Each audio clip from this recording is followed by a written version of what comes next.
Just a minute. Yes, sir.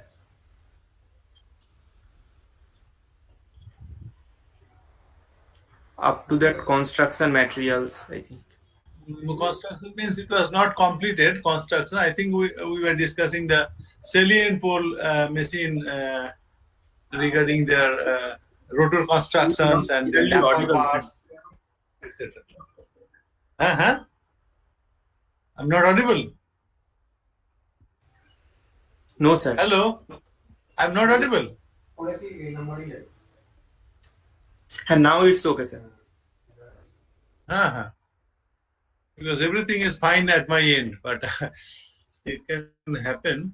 But anyway, so just let the screen go.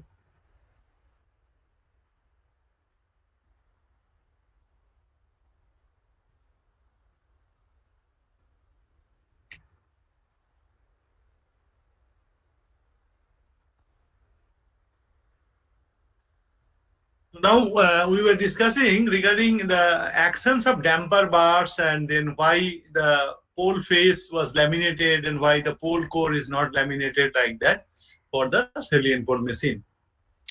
Now the thing which was left was for the cylindrical rotor machine. So if you look at the cylindrical rotor machine construction, rather rotor construction, basics means actually I'm just expanding a bit. Basics, you can find better diagrams from books. So by the name it shows that the rotor shape will be cylindrical. That means if you take a cross section of the rotor, you get a circle. So it is shown like this. Now the windings are actually inserted in the rotor. So not like that for the salient pole machine, what we saw that inside we had a helical winding, and that type of winding was actually posted, or you can say placed within that V of the rotor. That means you see the left hand side diagram. So there you can find that rotor winding is actually outside the rotor body. But here actually for the cylindrical rotor, because the rotor has to be cylindrical, so you have normal slots and windings, and the slots will be actually covered by wedges. Now it will look like a cylinder, and usually these machines are of lower number of poles, and usually they are of only two pole machines.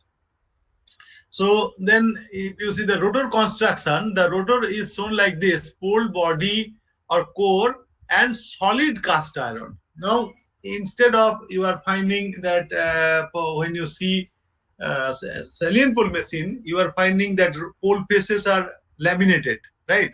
And the pole core or pole body portion is actually solid cast iron. But here entire body of the rotor is actually solid cast iron, right? Now the thing is that I was discussing the utility of the say this damper windings or damper bars. Now they are to damp out the oscillations, rather damp down the oscillations, right? Oscillations arising out from say transients, load transients, usually switching of loads.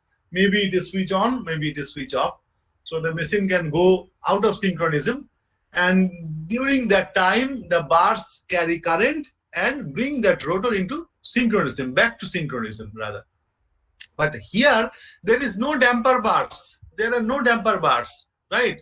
Now you are finding only rotor winding in the rotor. So who will be actually responsible for damping out the oscillations? So the natural question can arise.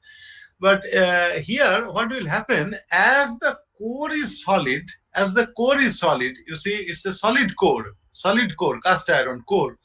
So normally whenever there is a variation in speed, or there is a departure of the rotor speed from its synchronous value, so naturally at asynchronous operation a large amount of eddy currents will flow in the rotor surface, eddy currents. Now the eddy current path is similar to the path what we find in case of damper bars, right?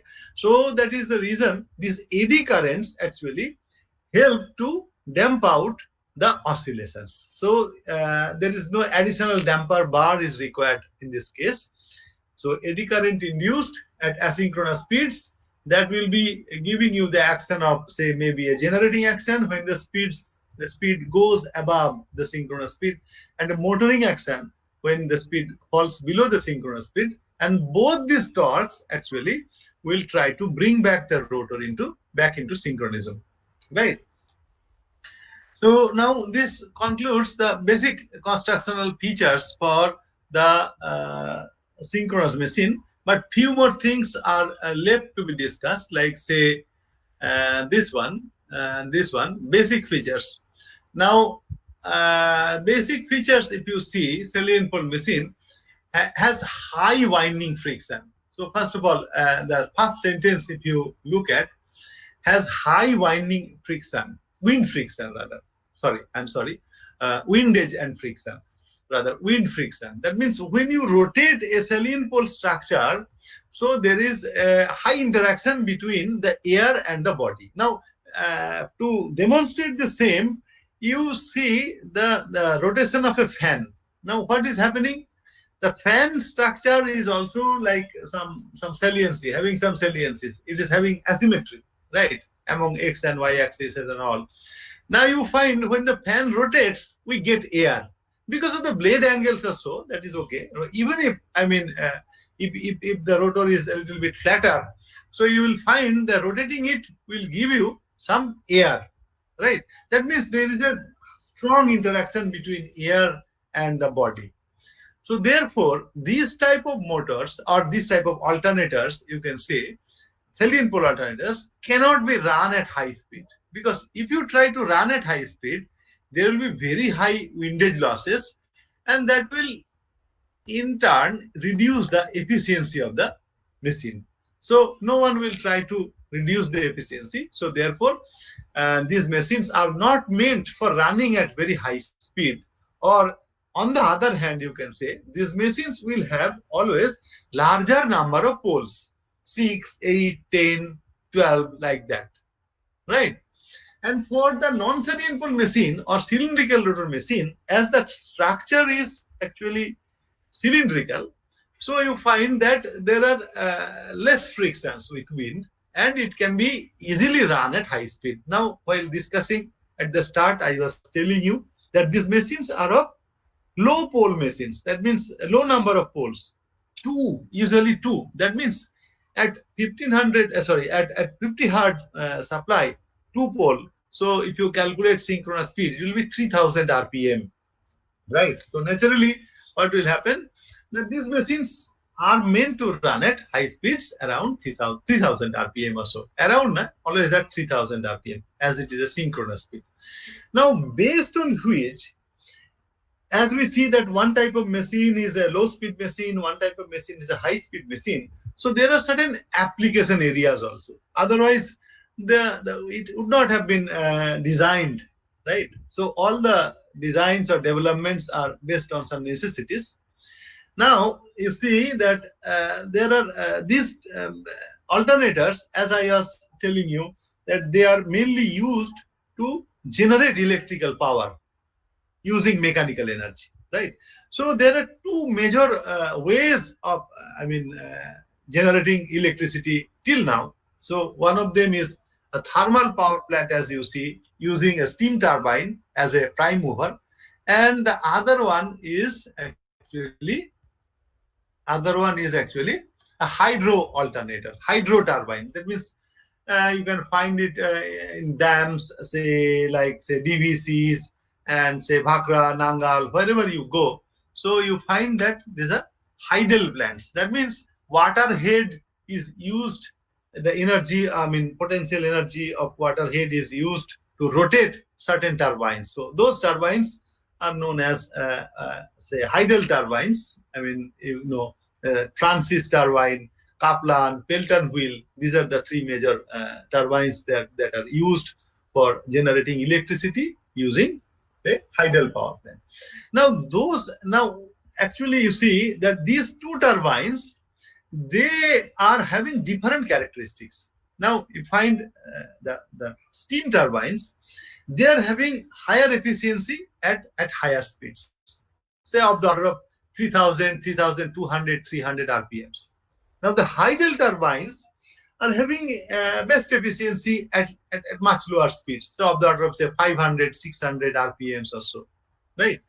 So naturally, these two alternators can be used with different turbines to generate electricity. So you will find always a cylindrical rotor machine when you visit a thermal power plant, and also you will find a salient pole machine when you visit a hydel power plant, right?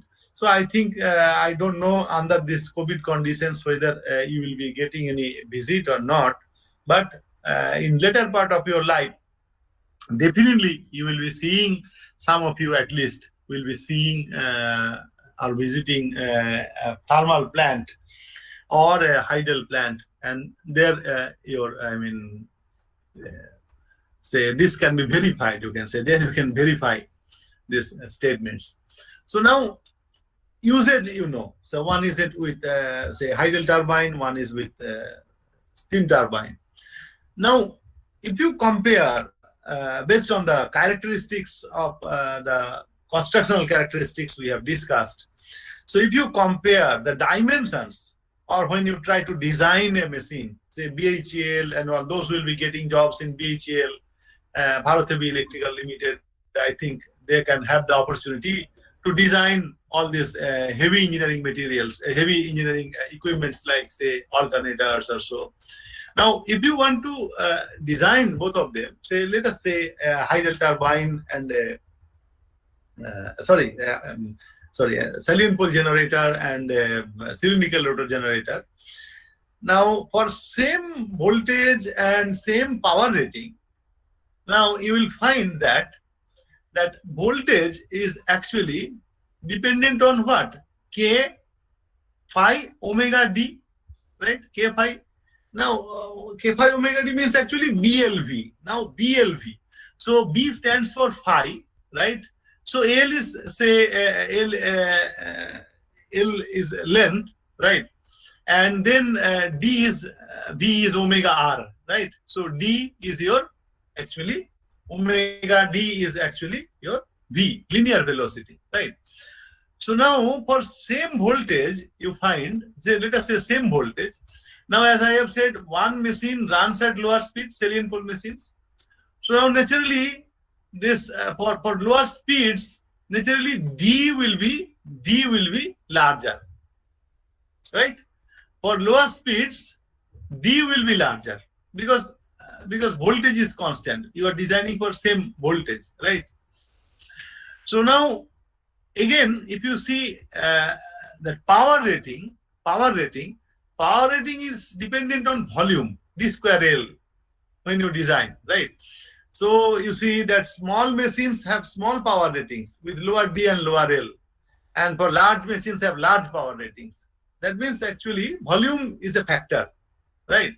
So D square L is actually the volume, represents the volume, and this D square L will be larger for larger machines or lower for lower machines, whatever it is. But for same VA, D square L has to be constant. Now the machine having larger D, definitely L will be lower. The machine having larger D, your length will be lower, right? So naturally, then conclusion is that salient pole machines have got larger diameter and lower length. The salient pole machines have got larger diameter and lower length. Now, if you see a cylindrical rotor machine of equivalent rating, naturally cylindrical rotor machines for same voltage, omega is larger because we are running at larger speed, right? Now, when omega is larger, your D will be lower for same voltage, right? For same voltage.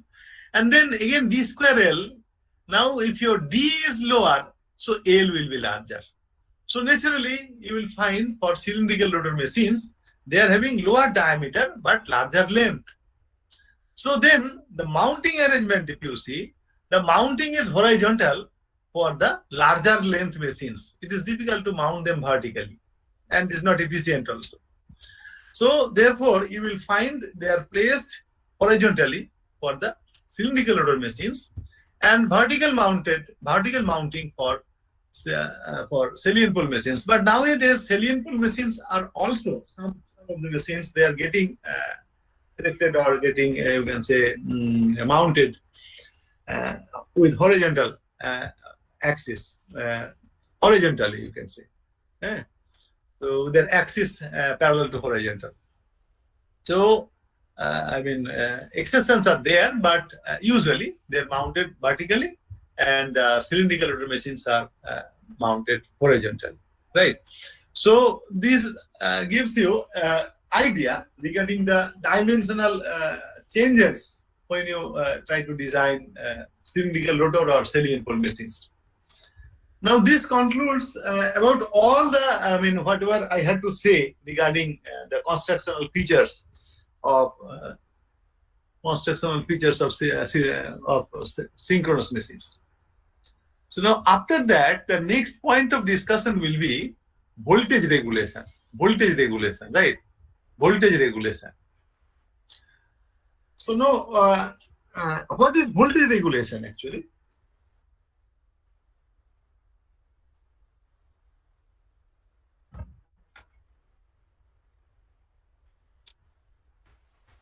So, No load minus full load by no load.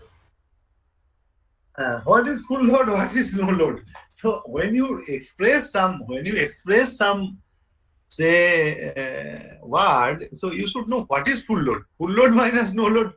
So actually, voltage regulation by definition, if you try to define voltage regulation, you should say that way actually. You have found it in DC generators, you have found it in transformers, voltage regulation. So it is the quality of any voltage source, right? That means quality means what is the best quality voltage source or voltage source you expect. So if you take a battery or DC, you want that my voltage will be always remaining constant, even if I connect a load. Yes, sir. Right? This is the quality. Now, similarly, or in case of AC, no voltage deviation with load. So actually, in case of AC, so apart from the voltage, you have another parameter which is frequency. So what you by quality of voltage source, you will tell that my voltage level and the frequency will be constant, even if I with load, okay, up to full load also. So this is the quality of. Now, how to define it? How it is deviating from say idealism? So you can say that with the help of voltage regulation. So what is voltage regulation then?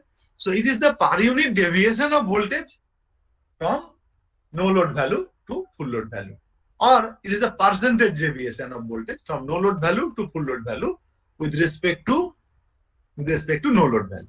So that is why we say that it is the difference, is the ratio of the difference of no load voltage to full load voltage to the no load voltage expressed in percentage or in per unit. So this way you should define. So that will be actually giving you the best impression when you tell in interviews or in vivas, whatever it is. So that is why it is written here.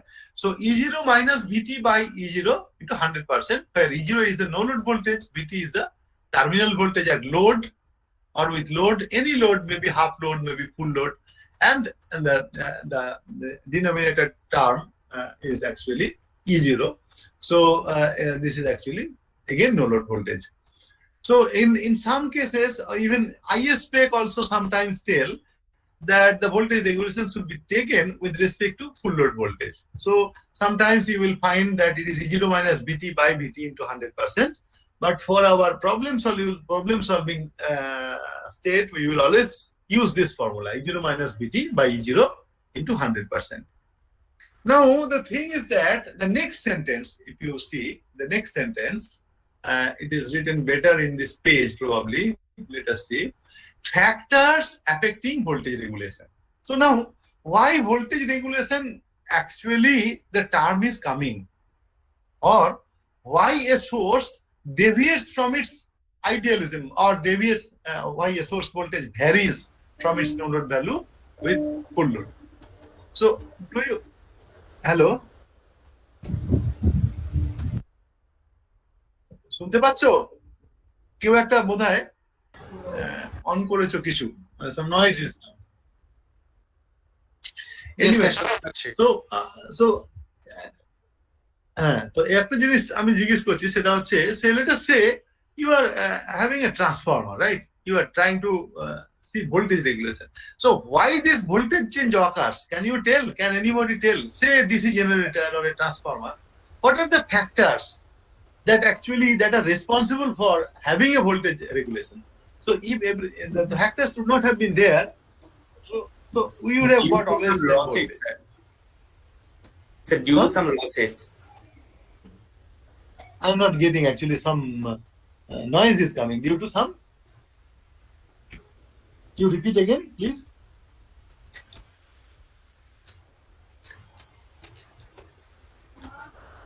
Losses, sir, losses. Losses. So actually, I'm telling you, loss is actually power or energy. Drop. Exactly.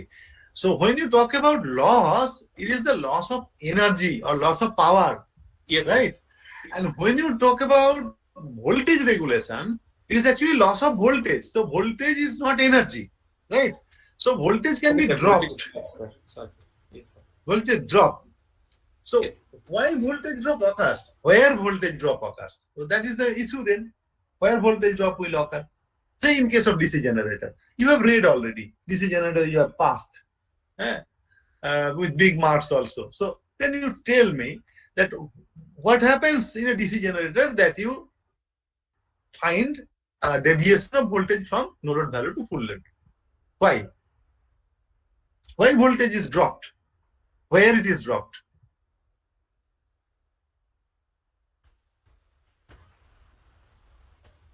Armature resistance, sir. ক্লাসে আছি, হ্যাঁ, পরে phone করছি, হ্যাঁ, হ্যাঁ, tell me. Armature resistance. Exactly, armature resistance, because current flows through armature resistance and naturally I into R drop will be there. Okay, so if current increases, naturally if you assume that R is fixed, so naturally drop will increase and more and more voltage drop. That means lower and lower voltage you will get. So that is one. Other thing, it is not only armature resistance. Armature Other things are reaction. there. Armature Reaction. reaction. So what happens in armature reactions that you find voltage drop? Demagnetizing and cross magnetizing effects. No, out of which one is responsible and how it is responsible? Voltage drop. We are talking about voltage drop, right? So then how is your demagnetization or cross magnetization is responsible for getting more voltage drop? That you should explain, na? Actually, what happens, cross magnetization is not the factor. Demagnetization is a factor. Now, demagnetization, your flux gets reduced. So naturally, if your flux gets reduced, so induced EMF itself will get reduced, right? So that is why you get lower voltage, right? So these two are the major factors for DC generator. For transformer, you have read it, na? Transformer voltage regulation. Yes, sir.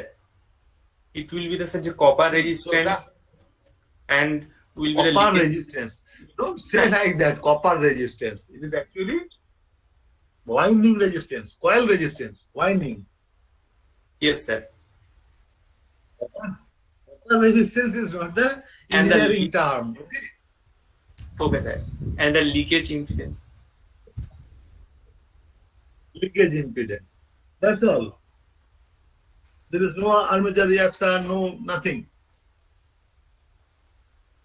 No, sir. No. In transformer, Actually, it's an auxiliary device. The transformer is an auxiliary device. Okay. So I mean, there is no such term like loss of flux or something, because voltage you have primary side you have kept constant, right? So loss of flux will not be there. So you will get a drop across the leakage impedances. The correct term would have been the voltage drop across the leakage impedance will lead to a voltage regulation or voltage deviation from no load value, right? Now here also, I mean, if you look at the alternator, it's a source of voltage, right? So naturally, you will find both these things like armature resistance, armature leakage reactance, and then armature reaction. So both the three things will be present here, but in a more severe manner. Some of the causes will be more severe compared to either DC machine or transformer. Okay, so that we'll be discussing right now onwards. So now you see that first term A in the slide what I am showing, the factors affecting voltage regulation. Actually, the first term is shown as armature resistance. So now a source is shown. I mean, no load EMF is E0 and armature resistance is RA. So naturally, the terminal voltage at the load will be E0 minus IA into RA. So all are phasors actually. So just I wrote it in a loose manner, but anyway, it will be actually E0 minus IA RA, all phasors except RA, right? So RA affects, armature resistance affects the load voltage, right? But fortunately, you see that how to then calculate the voltage regulation. To calculate voltage regulation due to armature resistance, you must know the value of the armature resistance, right? Because how to subtract? IA can be measured, armature current, but RA should be known. How to measure RA?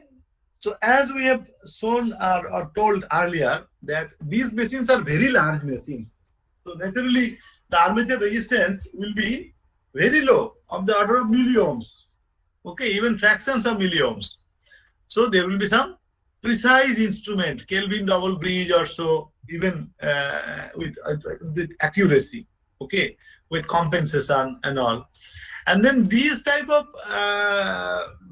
instruments, they use DC supply for measurement, right? So naturally, what you get as a DC resistance.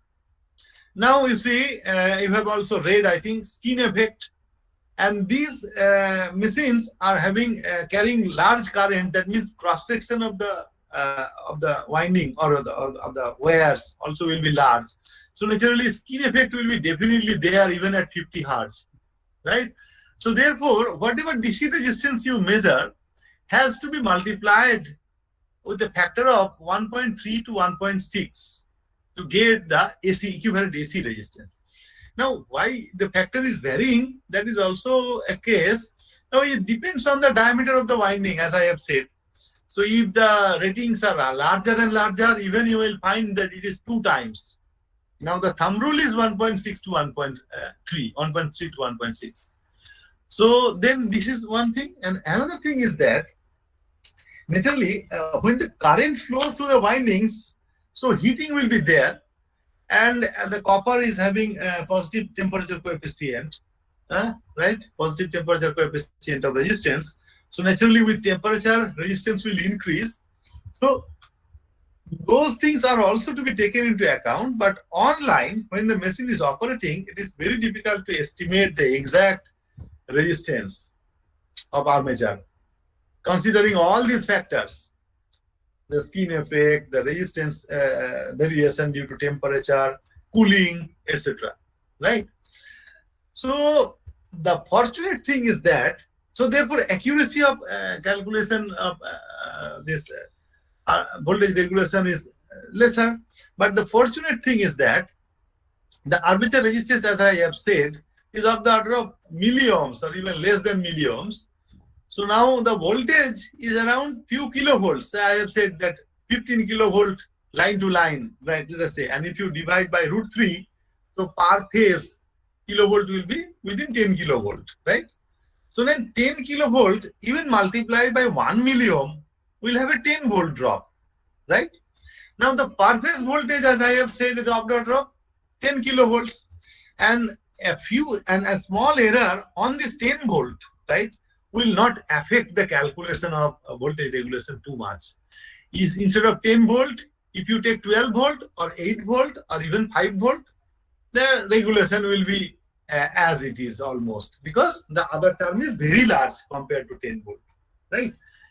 So therefore, actually, that the resistance, armature resistance, has got very less effect, almost negligible effect on the voltage regulation for alternators, which was not the case for DC generators, right? Now the second one is armature leakage reactance. Now as you see, what is the leakage reactance?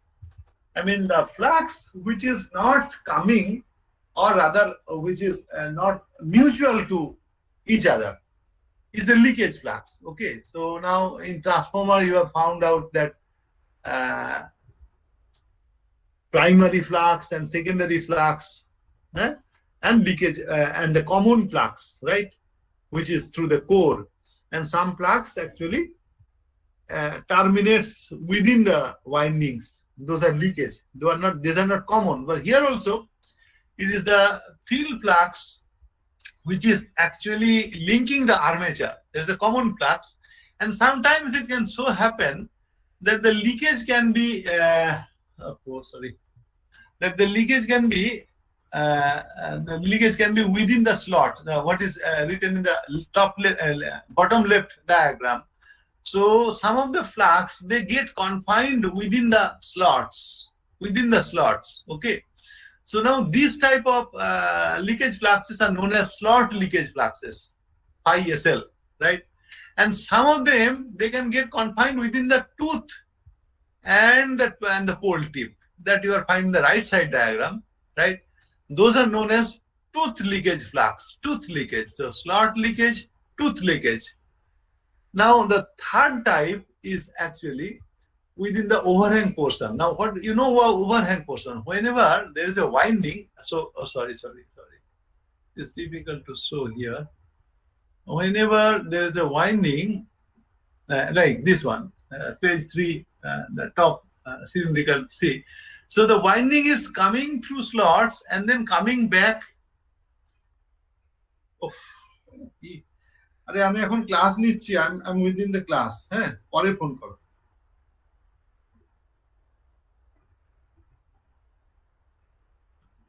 So actually, what is happening? This winding, if you see, it is the conductors. They're passing through the slots, and then they have to form a coil. So this would come back through another slot, right?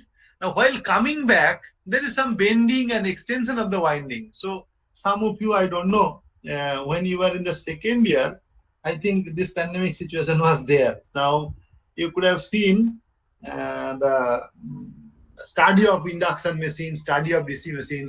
I don't know if you have got the picture or not. That when you try to bend it, so it should be outside the slot. It is shown in the diagram by hand. Now, this portion is known as overhang portion. Overhang, which is not effective for voltage generation, but it is required because you have to make a coil. So there also some leakage fluxes can be there. So this is known as overhang leakage flux, right? So the total leakage flux is the sum of all the leakages, like say tooth leakage, slot leakage, and overhang leakage. And this is actually equal to phi AL, A for armature, L for leakage. So you get the total leakage flux, and the reactance actually generated, or reactance coming out of these leakage fluxes, are known as leakage reactance, XAL, right? So naturally, the bottom diagram you see, if you apply Kirchhoff's voltage law, so you get VT equal to E0 minus IA into XAL. So there's a mistake. So this reactance should be XAL, written as XAL. So I could not write because in a hurry, maybe I was preparing, I could not. So you can write yourself, this is XAL. So E0 minus IAXL is VT. So VT is E0 minus IAXL. So due to larger current, so IAXL drop will be larger and voltage will be lower. So this is, you can say, a factor of having a voltage regulation, a considerable factor.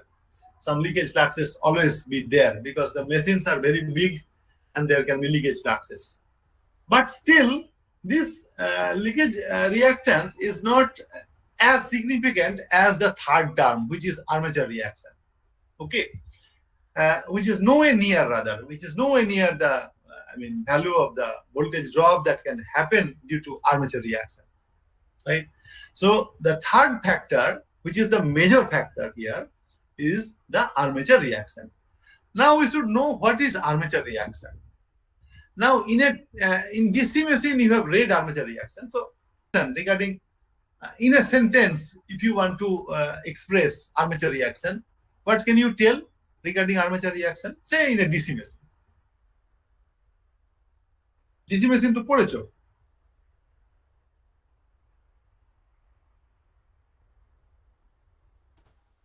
Yes sir, মানে sir হচ্ছে যে armature দিয়ে current যাওয়ার জন্য ওই যে ফিল্ডটা তৈরি হচ্ছে ওই ফিল্ডটার সাথে হচ্ছে ওই মেইন ফিল্ডটার যে ইন্টারাকশনটাই হচ্ছে আর্মেচার রিঅ্যাকশন। হ্যাঁ, মানে অলমোস্ট ঠিকই আছে। So it is the effect of armature field. It is the effect of armature field or armature flux on the main flux, right? So this is same in case of alternator also. It is also the effect of armature MMF on main field. It is written also. It is the effect of armature MMF on main field. Now to understand this, how it happens, take help of some conditions of some diagrams like that here. And there also you have, had some flux diagrams and all. So here we'll see. Now let us say to consider the armature reaction effect, we are assuming that the alternator is rotating anti-clockwise direction at speed omega s, synchronous speed, and the pole sides are like this only at the initial instant. And the armature coils are 3 coils, as you see, 3 phases, A dashed, B dashed, and C dashed. Now the coils are placed 120 degree apart. So naturally the coils will be represented like the right hand side, A dashed, B dashed, and C dashed. So B dashed, C dashed, and A dashed points are sorted, and which is forming the star point, right? And the 3 phases will have 3 EMFs, EA, EB, and EC. And we have assumed that they are connected in star to a balanced resistive load, purely resistive load. That means the neutral point is connected to the neutral point of the resistive the star load, and the A phase, B phase, and C phase connections are as shown in the diagram, and the resistances are all R balanced values. Okay. So now again, if you go to the next page, you will find that. And for simplicity, we have assumed a two-pole machine, where the electrical degrees and mechanical degrees are same. Okay, just for better understanding. Otherwise, you can do it for any pole with some bit of complexity. Okay. Now, and each winding are balanced, having n turns. Okay. So then the 3-phase currents will be like this only, 120 degree electrical apart, IA, IB, IC, as it is shown. And the 3 instants we have taken, say T1, T2, T3, as it is shown in the diagram. So at T1, IA is at peak value. Now, if you look at the previous diagram, so that S pole is crossing A winding. That means that EMF, okay. Now, the taking resistive load is a bit of significance. You can take any other load, but resistive loads actually will be giving you the phasor of the current phasor will be same as the EMF phasor, isn't it? Because the current and the EMF will be in phase. Power factor is unity, right? So the EMF phasor and the current phasor will be same. And here, as you see that when current is maximum, EMF is maximum because that the rate of change of flux linkage is maximum in coil A, right? The same thing is represented here at T equal to T1. So the currents are expressed like this: IA equal to Im sin omega t, IB equal to Im sin omega t minus 2 pi by 3, IC equal to Im sin omega t plus 2 pi by 3. So at T equal to T1, that means omega T1 is pi by 2. And then if you put pi by 2, so you will find the phasors like this, right? So this is actually the resultant phasor. IA means FA, MMF of coil A, and MMF of coil C is here, right? MMF of coil C, and MMF of coil B is here, 60 degree apart. So you can find that, okay? So now the resultant phasor, if you see, that it will be 3 by 2 NIM, because here if you see from the diagram at T equal to T1, so IA is IM, IB and IC are minus IM by 2, so that the sum total is 0, right? So now you have IA equal to NIM, IB equal to NIM by 2, and IC equal to NIM by 2, all minus, okay? So now you find that the resultant phasor is here, FR, 3 by 2 NIM. So 3 by 2 NIM is here, and your field is position is this. So it is ER and FR. They are having same phase, and field flux is here at N, FF. It is rotating anti-clockwise, right? So from this, you can come to know that as it is rotating anti-clockwise, so you find that the induced EMF is lagging the main field by 90 degree. And due to resistive load, the induced EMF and the armature EMF, they are having at same phase. They are at same phase. Okay. So I think this discussion will need to have more time. So today, how much we can complete, then tomorrow we will see up to 1 p.m. Okay.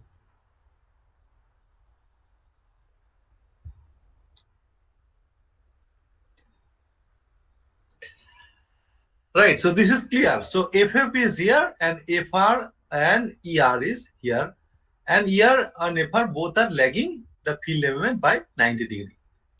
Now the next instant at T equal to T2, where omega T2 is pi actually. See, it is pi. So now here IA will be 0, and IB and IC will be, one will be plus root 3 by 2 EM, another will be minus root 3 by 2 IM, so that the sum total is always 0 again. Now you see here that the resultant phasor again.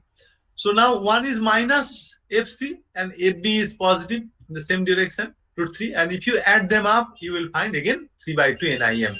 So the MMF resultant MMF is remaining same, and is rotating with at same speed with pole, because we have taken 2 pole, and the N pole has gone here in the right side now at omega T2, right?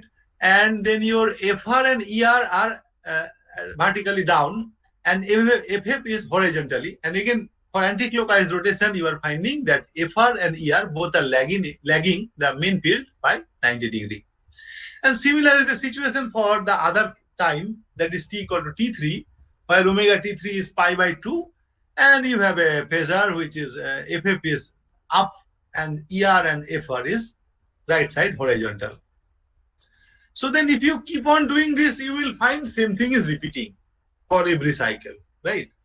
So then from here, we have to draw a little conclusion or certain conclusions, right? So first conclusion, I have told you that the induced EMF is lagging. Induced EMF is lagging the main field by 90 degrees. This is the first. Second one, it is obvious that induced EMF and the armature EMF, they are in phase because we have taken resistive load. So now from this diagram, You consider the case where we assume instead of resistance, a pure inductance is connected. That means zero power factor lagging load. So now what would have happened when zero power factor lagging load was connected or would have been connected? Main So field EMF থাকছে would not have changed. উল্টো দিকে হতো তাহলে। EMF would not have changed because EMF is not dependent on current. It is dependent on main field only. So EMF will be at same position, but the current will be lagging EMF or the armature EMF will be lagging EMF by 90 degree. So which is shown in the leftmost diagram top. So you see FR is in opposition with FF, right? FR is in opposition with FF. Now similar situation for other cases also. Always it is in opposition, right? Both the three diagrams, all the three diagrams are shown here separately. Now for the other case, when you have taken a load of say zero power factor leading, that means purely capacitive load, three capacitances of same values. Now what would have happened? EMF would not have changed. That is correct. Now EMF would not have changed, but current would be leading. Current would be leading. That means Yes, sir. the position of the MF phasor will be Yes, sir. in phase with FS. Right? So now in phase with FF means it is helping the main field. So in one case it is entirely demagnetizing, right? For purely inductive load. For purely capacitive load, it is entirely magnetizing. And for purely resistive load, it is entirely cross-magnetizing. So it is similar for DC machine where there was no concept of load power factor, where we have seen that the armature reaction is always cross-magnetizing. But here, due to the power factor effect, we can have any combination. Now, apart from that, if you assume that the load power factor is anything between, say, unity and zero power factor lagging, so you can resolve this armature MMF into two components, where you can have both cross-magnetizing and demagnetizing components. Now, the capacitive load also similar. It could have been, say, between unity power factor and zero power factor leading. So you could have resolved this armature MMF into both cross-magnetizing and magnetizing MMF, right? So then we find here that this armature MMF, armature reaction is having very severe effect on main field, right? Because it can sometimes straightway decrease the flux. It can reduce it by having some demagnetizing component or entirely demagnetizing component, or it can increase it. So then what is the effect? Now when armature when the resultant flux is changing, so naturally it will have a large effect on EMF.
you every day you can send me the attendance. So attendance is a bit of hindrance for me. So is it possible for you to send the attendance? Today's attendance?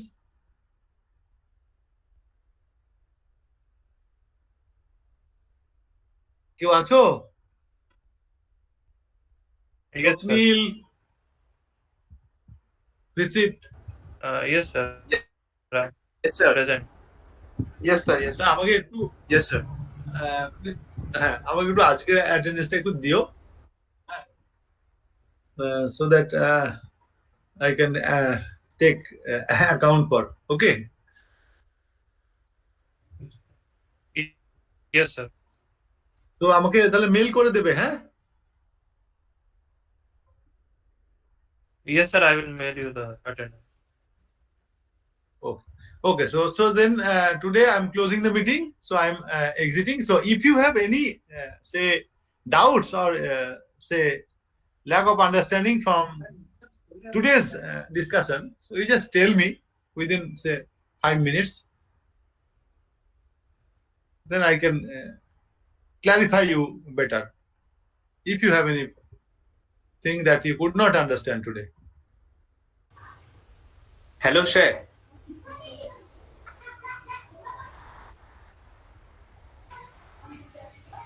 Hello sir, শুনতে পাচ্ছেন?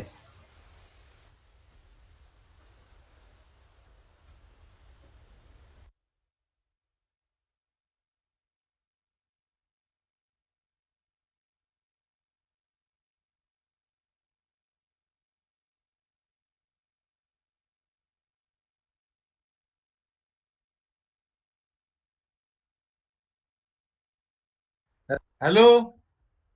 Yes, sir.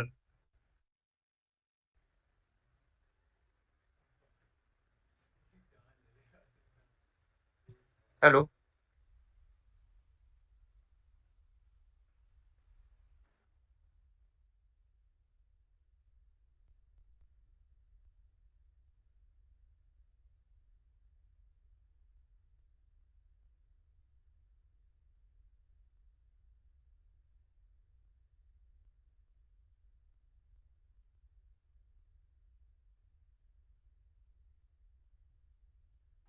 Hello, শুনতে পাচ্ছো? Yes, sir. Yes, sir. Hello sir. হ্যাঁ বলো, কেউ কিছু বলছিলে? হ্যাঁ হ্যাঁ বলো। হ্যাঁ স্যার, ওই স্যার মানে হচ্ছে ওই শুরুতে আপনি একটা জায়গায় বললেন না, ওই হচ্ছে ওই ভিএ রেটিংটা হচ্ছে ওই ভলিউমের সাথে হচ্ছে ওই প্রপোর্শনাল হয়, তো ওই জিনিসটা হ্যাঁ ঠিক মানে স্যার বুঝলাম না, ওইটা একবার একটু এক্সপ্লেন করবেন, মানে স্যার যে একটা নিউমেরিক্যালি ঠিক যে কিভাবে হয়, মানে ভি আর আই এর। নিউমেরিক্যালি তোমাদের দেখো বলছি, তোমাদের মেশিন ডিজাইন যখন পড়ানো হবে তখন এটা আরো ক্লিয়ার হবে। তবে অ্যাজ এ বেসিক আইডিয়া আমি যেটা বলছিলাম যে একটা মেশিনের পাওয়ার রেটিং, এটা say I am giving you a 1 kilowatt machine at same voltage, এটা সে 415 ভোল্ট 1 কিলোওয়াট মেশিন আর 415 volt 10 kilowatt machine. So you will find Yes, sir. that the 10 kilowatt machine is bigger, Okay, right? sir. So then the power rating is proportional to volume. So volume is nothing but which is proportional to d square into L. Yes, Volume sir, of a yes, sir. cylinder, it is a cylindrical machine, na? Always. So volume will be proportional to d square into L. Yes, So sir, that yes. is why I was telling that for same volume, for same power rating, right? For same power rating, d square L will be same for both the machines. Okay, sir, okay, sir. Okay. This is a basic idea. Okay, Okay, sir. so I leave it now. Okay. Rest all. আর কারোর কোনো নেই জিজ্ঞাসা? Rest all. Everybody is very thorough.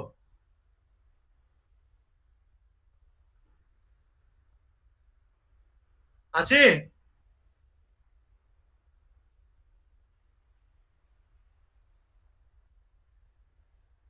ঠিক আছে, I assume যে সবাই সবকিছু বুঝেছো. So I leave it now. হ্যাঁ, okay.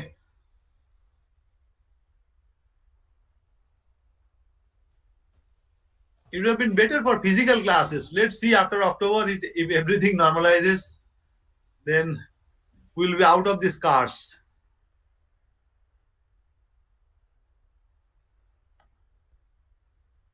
Okay, I'm leaving.